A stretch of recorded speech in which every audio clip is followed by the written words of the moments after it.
guys, welcome to another episode of the Top Producers Nation podcast. This, of course, is the podcast that is made for agents who either are top producers or desire to be top producers in your desired market.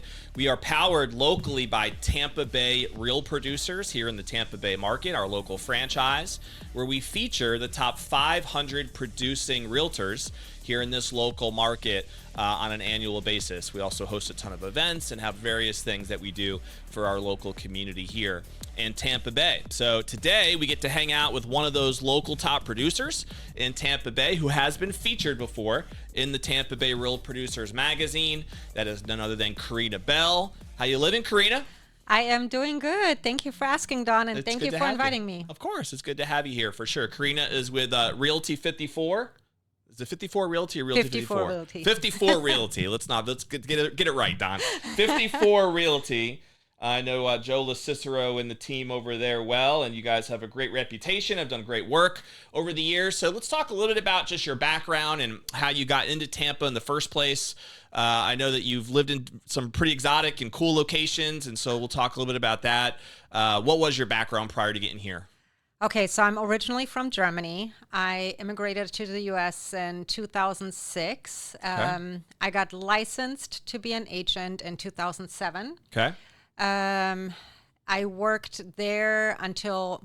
What brought you to the States in 2006? A practice marriage. Okay. That's one way to get here. Absolutely. And Practice then... and I built a pretty successful real estate career in Alamogordo, New Mexico. It is in the United States. I get asked all the time. It's right on the border. Google it. Yep. And I decided to stay for a little while and make some money. And then my plan was to move back to Germany. And then I met my husband and we got married, and 3 kids later, it's cheaper to keep her. So I'm still here. From New Mexico, Were you doing real estate in Germany before you moved or no? Yes. You were. Okay. So you already had some real estate experience there. Yeah. And then when you came to the States, you knew that you wanted to get into real estate right away? Correct. Okay. Well, kind of. I was recruited by the broker's mother from Coldwell Banker there. It was the biggest office in town, and she was after me. She was always like, you have to get licensed. You would be so perfect. And then I eventually did it and started working there and never looked back. Mm-hmm. And then we moved from New Mexico to North Carolina to Colorado to South Korea. Wow. Germany and Tampa. And my husband now retired 72 days ago, but who's counting? Military? Yes. Mm-hmm. He retired out of the service, so we're no longer moving. And that was our goal. When we knew we got orders to Tampa. Yes. It was a great ride. We had so much fun exploring the world. We got very lucky with good assignments. Mm-hmm. But, our kids are getting older. My oldest one is 12 now. And for her, it's no longer an adventure to constantly move. For her, friends are important and that's hard things for like that age specifically. They so develop some great friendships and then they have to leave. Yeah. Once we found out we had Tampa, did he serve in? Air Force. Okay. Well, thank you for your service, Mr. Bell out there. Absolutely. And so now was there something about Tampa that when you guys came here, I'm assuming you came here for military at first? Correct. Yes. Okay. We got stationed here. We knew this was going to be his last duty assignment. We knew he wanted to hit that button. And I kind of thought about getting back into real estate. I'm not going to lie. I was a little intimidated because I never sold in a city this big. Alamogordo in Germany where I sold was a lot smaller. Mm-hmm. And I knew there were 14,000 agents here. There are thousands of very good, very experienced agents. So I knew there's even more than that if you count people who actually have licenses, but many of them don't do a single deal. So yeah. So I was a little intimidated, but I was like, you know what? I'm going to give it a try. I'm just going to be me and work my butt off. And seems like it's worked. It is. Karina did over 30 transactions last year, did over $14 million in business. So pretty solid year for 2024. You on track to beat that in 2025? How's this year looking? I am. And hopefully it gets better. My husband just finished real estate school. Nice. So he's going to be joining me. Huh? Yes. That's I'm exciting. Excited. And I need help, so. It's been just you so far? Correct. Okay. Do you have like a transactional assistant or anybody on the team? Yes, I have a transaction coordinator, listing coordinator, and a marketing team that does my marketing. And so how did you hook up with 54 Realty? So I was initially going to join a different brokerage, and the person that sold me our house when we moved here, because I wasn't licensed yet, right? So I found a really great agent that sold me our house, and I asked him about the brokerage, and he was like, well, you know what? You should really check out 54. A lot of people that start out there become really successful. And so I didn't have access to the MLS, so I went on Zillow, checked like agents production that are with them, and compared to different teams. I went and checked out the brokerage, and it was just the right fit for me. Yeah, Joe's a great guy, and he does a lot of support, I know, with various systems and programs to try to help agents. I needed that, being out of the business, before moving here, I sold in Germany. Everything is different. We don't use Zillow. We don't have an MLS. There, buyers pay for everything, all the broker's compensation. So it's a completely different ballgame. So I needed that initial training too to get started again.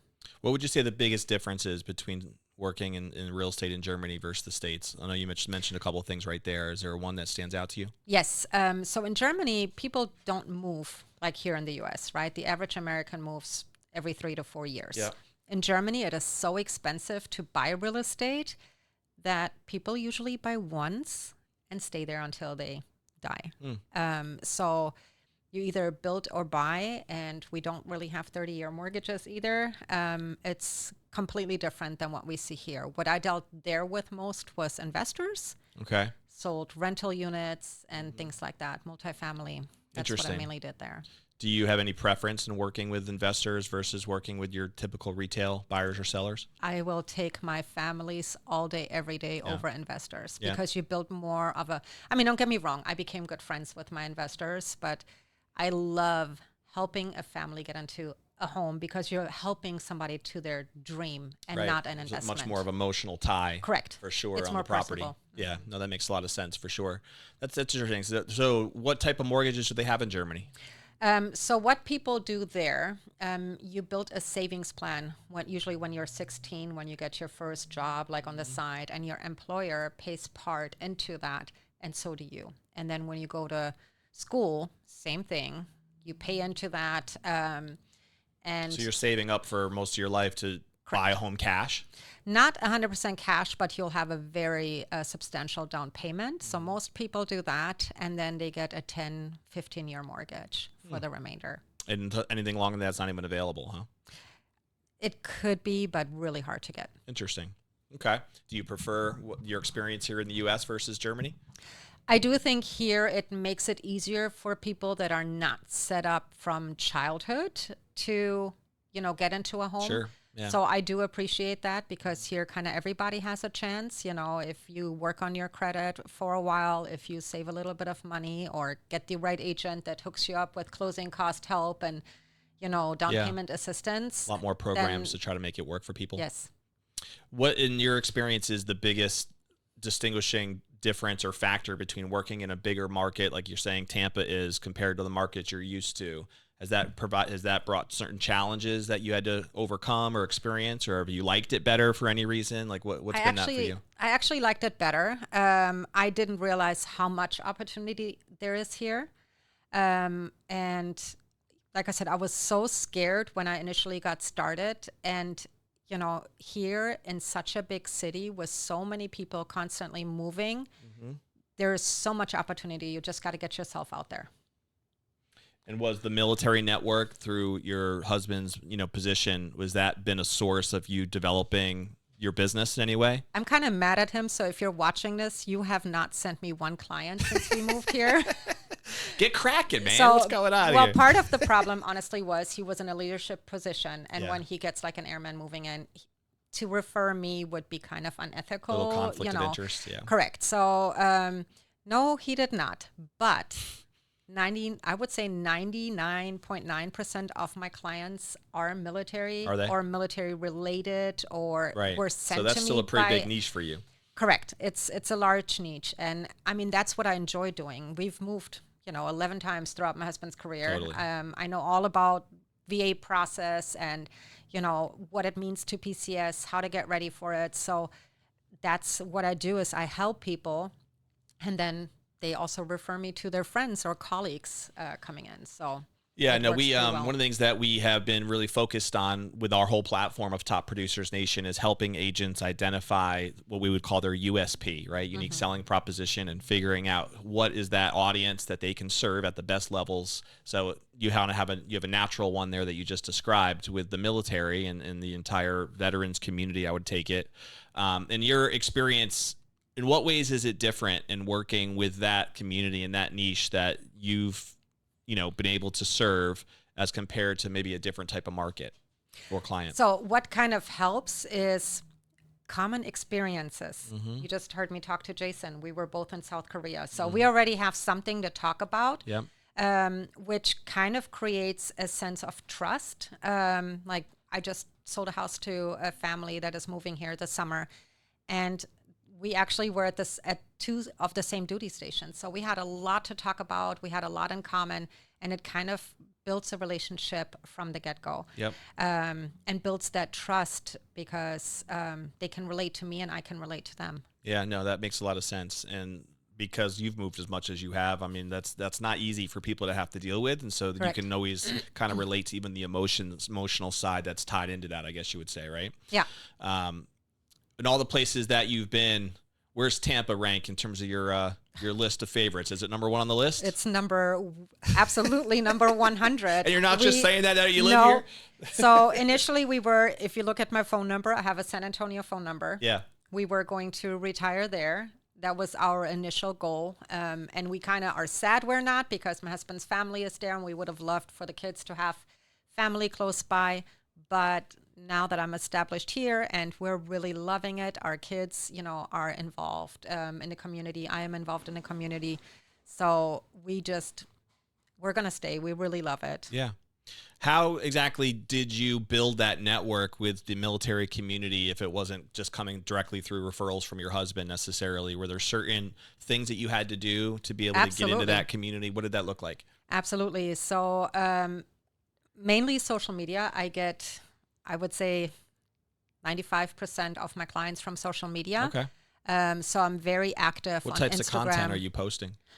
A good mix out of business and personal life. I actually post a lot about my personal life. I'm always in my story. The other agents in my office as a military spouse, is it that angle or just in general? No, just about me and my life, what I'm doing. On the way here, I did a quick story. Hey, I'm on the way to my first podcast. Things like that. Because people can relate to you or feel like they already know you before they meet you. Yep. I just had a family reach out to me, or a girl, they're wanting to buy their first home, and she's followed me on Instagram for almost a year now. And she said, she said to my lender after she spoke with her, Karina is exactly how I imagined her from her social media. So to me, that lets me know I'm doing it right. I'm showing the world who I am. And, if there's one tip I can give other agents, be consistent, be yourself, and look at yourself if you're a peer professional to your audience. Not only do you have to be a likable person, but you have to come across as knowledgeable and professional. For sure.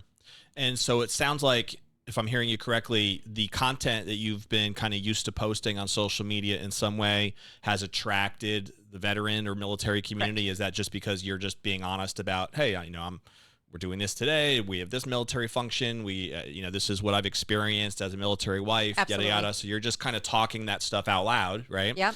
Living your life through social media as well, being genuine about it. And because of that, people who are also in that same niche are attracted to that story, can resonate with the story. And that's ultimately what leads to the connection. Is that a fair I think so. assumption? And I would say a mixture of that and my family life. I also post things that I do with my children. Yep. And of course my husband too. But, I try to be as transparent as possible without always being stuck on social media. So if I don't reply to comments quickly, that's why, I do post, but I'm not on there all the time because I'm also working. You might have mentioned this if I didn't hear it, but what percentage of your business would you say comes through your social media channels? Do you know? I would say 99.9%. Wow, so it's pretty high. So that's been kind of a go-to for you. Correct. I'm fairly new here. You know, I really got started working January of 2024. Yep. So I'm just now starting to get like the referrals from my other clients, you know, where they send me their friends and family. Yep. But everything else is from social media. And I always get a lot from social media where other people are telling somebody that's asking for an agent, they're telling them about me. Yeah, I mean, it's impressive that you were able to do, you know, what you did in your first year here, right, in Tampa. It seems like social media was the main driver, right, Correct. for how you got there with 30 plus deals, over 14 million in volume, really just building that brand on social media. Do you have a favorite platform that you use? Given that I'm 45 years old, it's absolutely Facebook. Okay.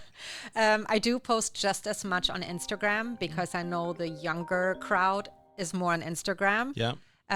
So nowadays it's all meta anyway, so it's correct. one and the same. So I usually post on Instagram and it automatically posts on Facebook. Yeah. I don't do TikTok yet. I'm planning on it. I don't do YouTube yet. I'm planning on it, but right now I don't have the time. So imagine when you do add those things. I mean, you're blowing up already on just Instagram and Facebook, right? Yeah. So is it mostly kind of reel-based content, it's stories? Do you have a philosophy at all on the types of content and how often you post, that kind of thing? How often I post? I really want to post every day, but I do not because I simply do not have the time. You know, I work a lot. I have 3 children at home, and I don't get to post every day, but I try to be very consistent, at least 4 to 5 times a week. I post a mixture of things that I put under contract. And when I post something about that, I just don't just post a picture saying under contract, but I post something about the deal that I got from my clients. About 9 times out of 10, it's military families, right? So that, you know, I got to help another family that serves, and, you know, incorporate them into that post. And then I post stuff that I'm doing with my children. And I would say I do about 60% business, 40% personal on my feed. And then in my stories. All under the same account though, right? Correct. It's not like you use a business account and a personal account. It's all together. Yep. It's all together because I want the world to see who I am as a person and not just as an agent. And then in my stories, that's usually where I do I'm going to call it freelance talk, you know, where I talk about what I'm doing, where I'm going, what I'm eating, things like that. That's usually in my stories. Is that usually like one story a day or a couple times a day? It depends on what I'm doing. If I'm having a cool day, there'll be like 5 or 6 things. Or if I see something funny, I would post that to my story, you know. So I would say in my story, I post more than on my feed. Yes. How about Reels? Do you tap into that? Yeah, absolutely. And what do you use Reels for? To show off properties, of course. I try to do educational reels from time to time, but I'm not as consistent with that as I would like to be. Okay. So it's interesting because there are different people's opinions as to like how they want to utilize these different strategies. And so that's why I kind of asked just your thoughts, and it's obviously worked for you, right? Whatever strategy you've been doing. So it's cool to hear what yours is. And it's not like something that's crazy impossible for anybody to implement, honestly, right? If they're able to just have some consistency with it and be genuine and be comfortable on camera enough to drop a couple of stories. And then once you do it a few times, it gets a little easier, you know? Absolutely. Understanding that there is a difference between the stories and the reels and how to maybe have a distinguishing factor between those two things. And I think what you just said makes a lot of sense, right? Stories being maybe more towards just personal updates, personal experiences, personal observations versus reels being a little bit more evergreen content that you want to live out there, listing videos, things of that nature. I feel like in the stories, people think that get the feeling that I'm speaking to them versus, you know, in a reel, it's more like, hey, this is, you know, what's going on. Yeah, maybe. It's more promotional. So the stories to me is more personable. What role, if any, has like networking played in? I know that with a lot of different veterans organizations and even charities and different causes, they have events and they do a lot of different things to try to spread, either raise money sometimes or just spread the word. Has that played any role in you in terms of your business and being participating in these things? So when I go to events or if I volunteer somewhere, I don't volunteer as Karina Bell, the real estate agent. I don't even mention it to people, to be honest, because we're all nosy by human nature. Sure. If I meet, a young lady somewhere and we're talking, 9 times out of 10, they're going to look me up on Instagram or Facebook anyways. Yep. So then they see it. So I don't shove it down people's throats that I am a real estate agent. I'm also very involved in our Facebook group from the neighborhood, for example. But I'm more that helpful neighbor that just gives a tip here and there. Or if somebody's looking for a plumber, I'll send them somebody great. And that has helped me secure listings too, just by being helpful versus shoving down the throat. Like I would never, ever post on social media, hey, I'm an agent, use me. Yeah. I think that's a huge turnoff for me. Are there any particular organizations or causes that you guys support or that you feel passionate about within the military community? I wouldn't say any particular ones. We try to go to most of the events that they have on base, because they're also a lot of fun. The kids enjoy them. Yep. But I can't say that there's any particular ones. But my financial advisor has told me that I need to get involved in one thing.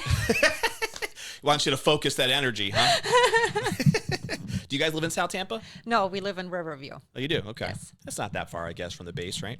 My husband hated the commute. He was miserable for about 3 months and then got used to it. But yeah, that's one thing about Tampa. That you must the traffic might be a little bit different than some of these other markets. Huh? Man, but you know what? For us, the good outweighs the commute. My kids go horse riding there. My son is involved in soccer at Apollo Beach, where they have that huge turf field. Nice. So we like it, minus the traffic. Yeah. Have you? I've always wanted to go to Germany to drive on the Autobahn, and I have not done that yet. It's on my list. That's when you learn how to really drive. They float out there, right? You drive as fast as your car can go. So when you're in driving school, as fast as your car could go. Yes, I like when that. you're in driving school, you have to hit at least 130 kilometers per hour. Which the equivalent to that would be what? Maybe 90. Is that right, Rob? You're the math guy. I'm going to throw that. We got know. Google in the background doing conversions as we speak. 80? Okay. Oh, that's nothing. 80? It's I mean, not. come on now. That's But kind of normal. for somebody that just learned driving, What would it be to go 100 experience. miles an hour in kilometers? 100 Yes. miles per hour in kilometers? 100 miles per hour in kilometers would be, what's the equivalent to that?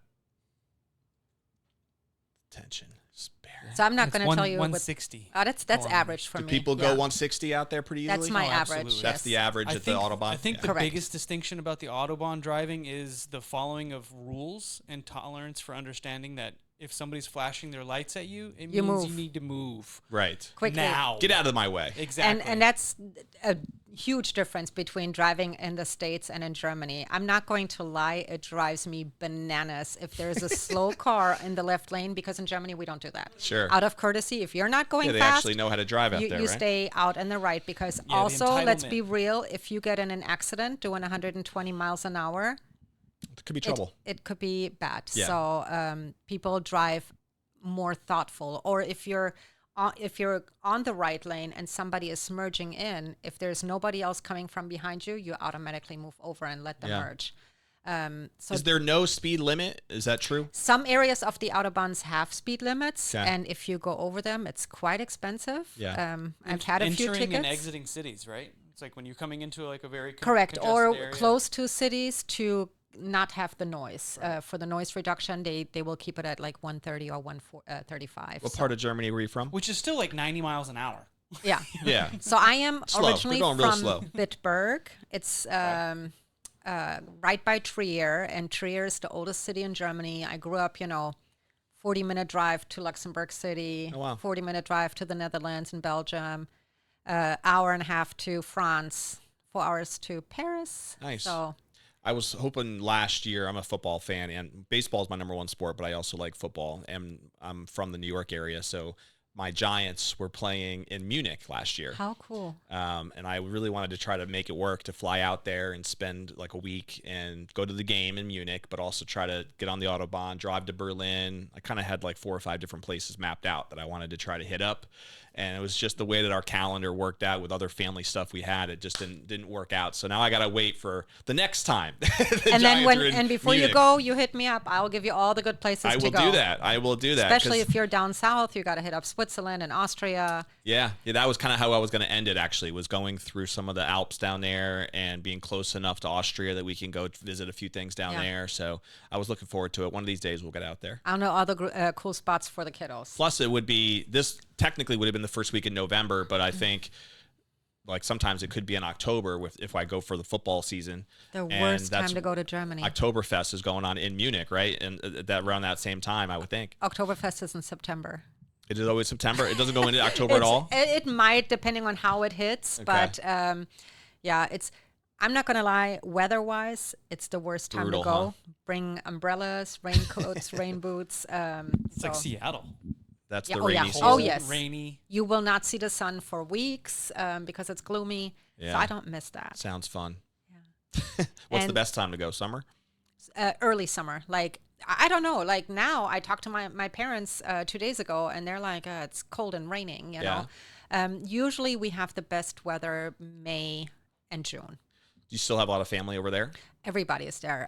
So I have my parents, my sister, and a few cousins there, and 2 uncles. And then I have a lot of family in Switzerland. How often do you get out there? We just went last summer and are planning on going again for Christmas. Nice. And so your kids so I can see the love Christmas it out there? Markets. They weren't born there, right? They were no, born in the my States? kids were born all over. So I had 1 kid in each state where we live pretty much, except for Florida, and we're not having any more. But my kids loved it. They loved the freedom that they had there. Yeah. You know, in Germany, my kids were, of course, a lot younger. We moved here 2 years ago. Yeah. It'll be 2 years in January, you said? Yeah, it'll be 2 years in July. Okay. But my kids, they could go to the park by themselves. I would give them a hammer and nails. Here, go in the woods, build a tree house with all the other little neighborhood kids. You know, at the ages of. Sounds like the way things used to be here in the States in certain areas. I loved that they had that experience. Yeah. But we're also pretty lucky in our community. My kids play outside all day long with the neighbor kids. So yeah. We're the same way. We live up in Ballantrae, up in Land O'Lakes, and our kids have a lot of neighborhood friends. So it is nice to let them just play outside and enjoy the time. And that was my biggest. You have 3, goal. right? Yes. 3 children. How old are they now? My oldest one is 12. Then I have a 9-year-old. Those are my 2 girls, and then my youngest is 6. There you go. And he is my husband's boy. There you go. Even though he's a total mama's boy. we have 6 at our house, but about the same age. Nice. We have ones right. My oldest is 11. And so we have 11 and under. Almost every age that you can imagine is kind of carried in our house under 11. I love it. But it's a bit of a zoo for sure. But that's fun. So what do you guys love to do for fun when you're just kind of hanging out and not jamming so much in real estate? We have a membership to Topgolf. Nice. We love Topgolf with the kids. We have a membership for what is that amusement park called? Busch Gardens, we go there, or the Adventure Island. We love beach days with our friends. Nice. We have a lot of neighborhood events that we do. We have like a group of friends within the neighborhood, and we just, for example, had a field day where we just planned a bunch of different outdoor games, and it was, I think we were 7 or 8 families, and we had a blast. That's cool. I was mentioning to Joe yesterday that we're looking to do a Tampa Bay Real Producers Olympics Day. Oh my gosh, in the fall, I'll be there. Which 54 Realty hopefully would have their own team, right? And that you could participate obviously on that team, and we'll have friendly competitions with I think 8 different games that we've already identified. So there'll be more to come on that, but we're excited about it. I love that because you do know real estate agents, we're all very competitive. Yeah, I think it'll be fun. We've never done that before, and we've had this idea for a while, and I think it's time to kind of put it to work, and we'll get food trucks and different sponsors and stuff there. But I think it would be kind of neat to have some. Yes, we'll do like Olympic style with gold medals, silver medals, bronze, and so all that jazz. Bring it on. Yeah, it should be fun. I look forward to it for sure. All right, couple rapid fire questions for you, Karina. Number 1. Do you have a favorite book or author, seminar that you've ever attended that you feel like has made an impact on you, personally or professionally? No. I wish I had more time to read. I really do. What I do is I listen to a crap ton of podcasts. Cool. Do you have a favorite podcast? Top Producers Nation. Oh, of course. She plays the game well. She knows what she's doing. No, there's a few that I like to listen to. I can't say that I have a favorite one. I just kind of, if if somebody catches my interest that is on some podcast, I look at other podcasts that they did. Do you have a topic that you're passionate about? Do you like a business podcasts or self-development or financial or I do something else? Mixture of business, how to better myself and my productivity, to self-development, because I struggle a lot of times with time management and, taking enough time for my children, obviously. So I do a mixture of both. Makes sense. Yeah, there's an OG in that space called Brian Tracy. Ever hear of him? Of course. Yeah, I remember listening to a lot. I actually haven't listened to a lot of his stuff for years now, to be honest, but he has a lot of great content that he's contributed over the years, especially in that space of human development, productivity, making sure your time management skills are top notch. And so I remember developing a lot of that when early in my sales career, for sure. So he's always an OG out there for people who might want a resource to check out. Absolutely. Do you have a favorite movie or TV show?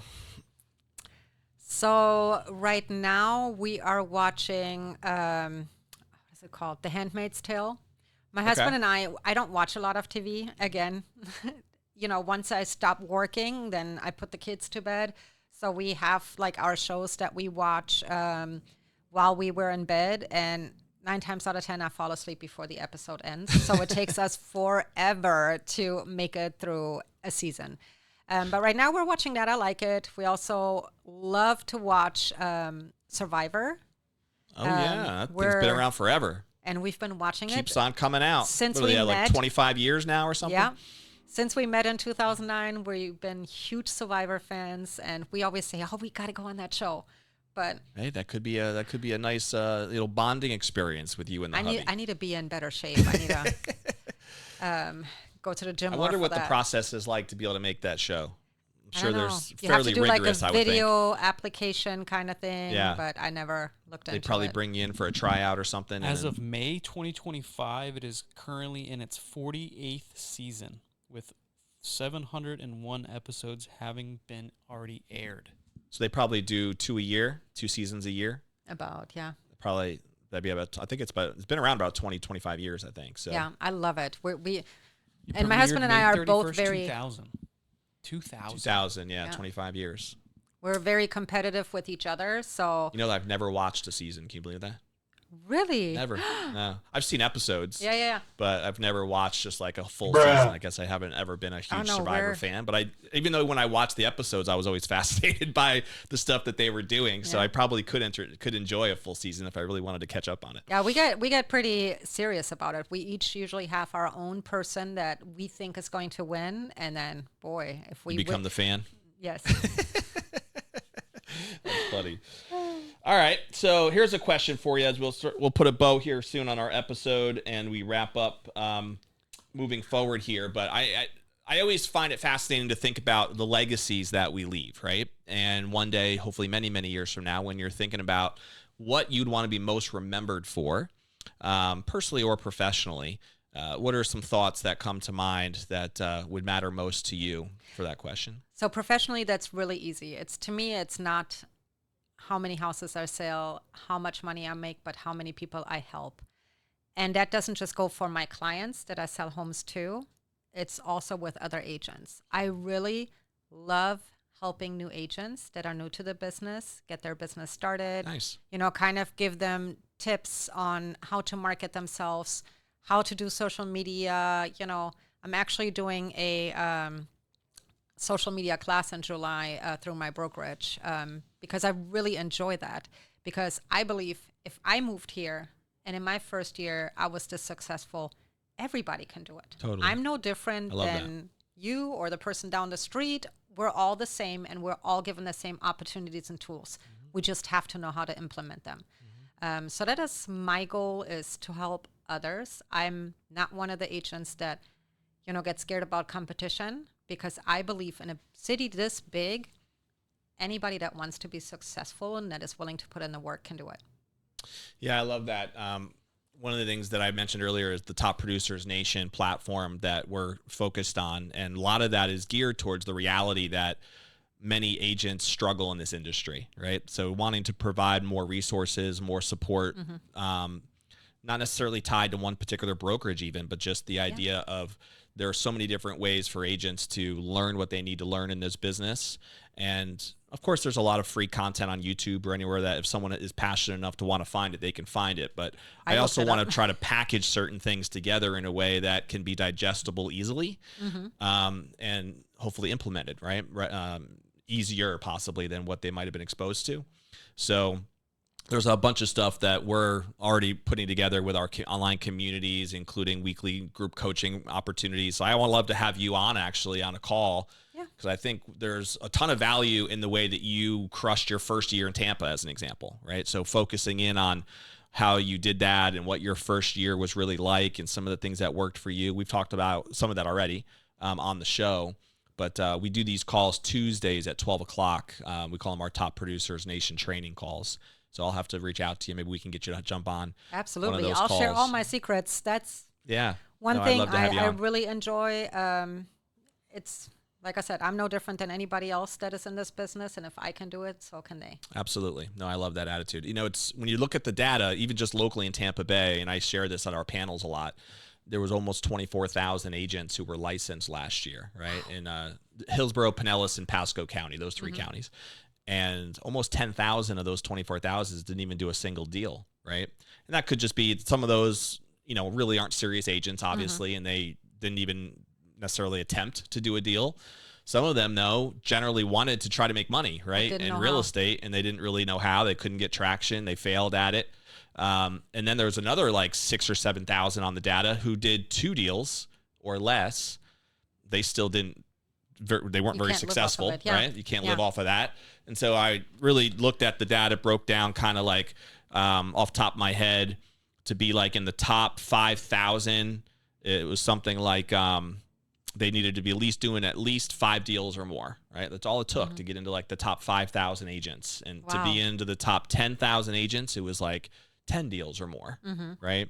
And then to be a top 1,000 producer, I believe the number was right around 20. It was like 20 or more deals annually would get you into that top 1,000 category based on the data that we saw and studied. And then, of course, with real producers locally, we focus on the top 500, right? That group averaged just over 40 deals in that particular audience, which you're in, obviously, is that top 500 producers. And then when you really look at the elite people, like the top 100 in the market, and they averaged, I think it was 50. I just looked at this morning because I'm working on a couple things for my my community, but it was 54 transactions on average for the top 100 producers. So you got a couple. That's people, my next goal. Yeah, you got a couple people that are doing like 100 or 200 plus a year, right? Usually with teams, and they all might show up under one name on. That's not the case with Realty 54. Like your name shows up under your own information. Correct. And Joe's name isn't there, right? It's not like all of the data. But if you look at certain teams, it will just be the person's name, all the team volume and units show up under that person, right? Correct. So you have that in that top 100, but then you also have your luxury agents who might have did maybe 15 to 20 deals, but they're high price points. And so they still are in that average. But yeah, I mean, you look at that and it's like, it clarifies what my target should be and what do I need to kind of put a strategy around to get to 50 deals a year, maybe even 100 deals a year. There are individual agents who are doing over 100 deals a year in certain markets, including this one.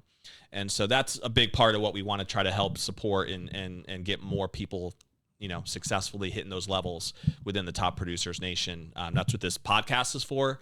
Our online community is for, and a bunch of other programs that we're really excited about. So I'll keep you posted on that. I'd love to have you come on. Absolutely. I'm here for it. We'll do a Tuesday training call with you one of these days. So we're going to put a bow here on the episode, Karina. And for people who watch, we always try to end with a call to action, right? So for somebody who is watching live or watching through any of the 15 plus podcast platforms that we're on, if you don't subscribe, by the way, just click that little button below. That way you are going to be notified every time a new episode drops, which is every week. You want to make sure you get those notifications so you can listen to these conversations with someone like Karina. But what's one thing that you can take from this conversation today with Karina that would allow you or propel you forward personally or professionally? If you could just do one thing and take action on it, then that time would be worth it that you invested in listening to the show. But if you just sit on these different things and you're listening to podcasts, there's nothing wrong with that. But if you never actually take that action, you just miss out on a ton of the value of why we even do this to begin with. So maybe it's just something as simple as, getting a little bit more clarity on your social media strategy, like Karina talked about today with stories and reels and her consistency with posting. You saw the impact that had just on her first year in business here in Tampa Bay and how she was able to get traction because of social media, right? Maybe there's an element there for you in tapping into your niche. Maybe you're still having a hard time even identifying your niche, like Karina has done somewhat naturally with her veterans and her military connections and background. 90+% of her business is through that resource. That's all you need is one good, niche that you can serve at a high level. She's been able to do that. What is it for you, right? What's one thing? Maybe it's a book recommendation or a podcast recommendation that Karina threw out there as well. But do something. Take action. And if you do, you'll be happy that you did. Check us out, of course, at topproducersnation.com to see more about the online community, how you can participate in that. And I would invite all of you to join us on our weekly webinar series, which is starting actually next week, that I'm really excited about. We will be running a weekly webinar on how to generate over $300K in GCI over the next 12 months without having to necessarily work 80+ hours a week or having 10+ years of experience in real estate. That's what our webinar will be focused on every single week. We'll be talking about the 4 principles of top producers on that webinar, and you can check that out, and there will be registration. All of that will be at topproducersnation.com. So we will see you, of course, on the next episode of Top Producers Nation podcast. We'll see you later.